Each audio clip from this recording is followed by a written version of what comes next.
karagkarag, welcome back to my vlog. Isang magandang gabi sa inyong lahat mula dito sa Lasak City. At ito na nga mga karagkarag, ang mga pa-eksena galore sa katatapos lang ng Miss Earth 2023 na kung saan, ay grabe, iba talaga ang Miss Earth, no? Yung pag-judge nila ba na, nasiyangon talaga ako kay Netherlands, saka kay Brazil.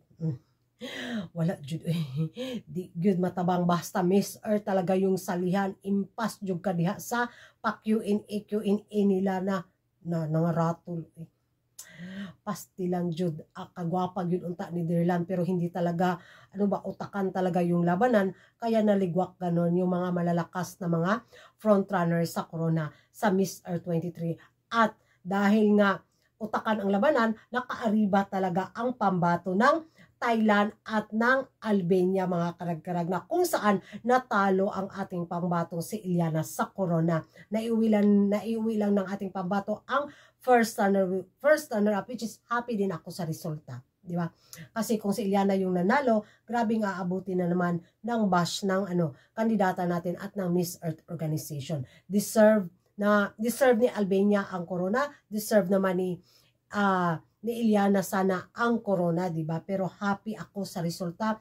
At sabi nga ng mga ibang mga expert, ibang matatalino pagdating sa Q&A sagutan portion sa Miss Earth 2023, kaya daw natalo si Iliana mga karagkarag laban kay Albania dahil medyo sobra na daw pageant pati yung tanong ni Iliana, yung sagot ni Iliana at nasobrahan bitaw sa oras. Isa daw yun sa mga dahilan kung bakit hindi niya nasungkit ang corona. Nahabaan lang daw masyado ni Iliana at medyo may pagkamayabang daw yung naging pa-intro ng sagot ni Iliana mga karagwis. Yung sinabi niya daw ano ba yung sagot, ano ba yung tanong? Ang haba kasi. Ang haba ng sagot niya tapos English biya. Alam niyo naman, lubusin ko ragag English, di ba?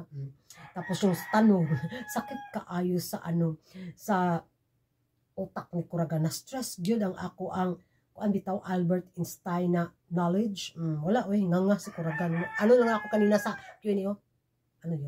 Mga fusel, mga fuel. Hamot lang dyan.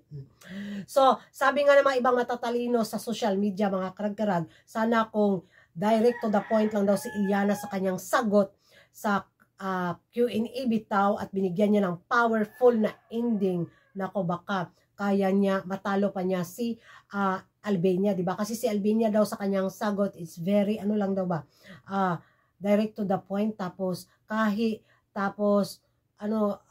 napaka-sincere daw ng sagot ni Albania. Yun yung, na mga matatalino. Kahit daw naputol yung sagot ni Albania mga karag-karag, pero napaka, sincere daw talaga yung naging sagot niya, which is doon daw nakuha ni Albania yung atensyon ng mga judges. Sayang daw talaga si Iliana kasi minukbang na ng kandidata natin. Dinig naman natin na. Pero tadhana talaga ni Albania. Sabi ko nga kanina nung nanood kami ng mga kapitbahay ko dito, sabi ko parang Albania, yung ibibigay nila yung corona, parang papasukin talaga nila ang Europe sa taon na to ng Miss Earth organization. Kaya yun.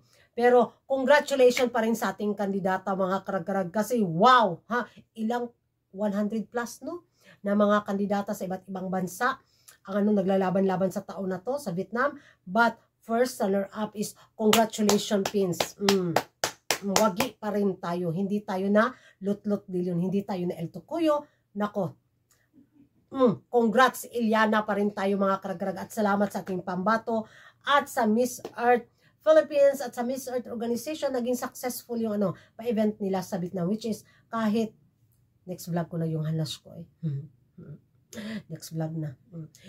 Yan ang mga karag-karag, yung masasabi ninyo? Bakit nga ba hindi nasungkit ni Iliana ang corona sa Miss Earth 2023? Mag-ingay tayo sa comment section mga karag-karag at kung hindi ka pa nakapag-subscribe sa YouTube channel ko, don't forget to like and subscribe ko rin karag. Ang babae lagi na karag-karag. And see you in my next vlog. Bye bye.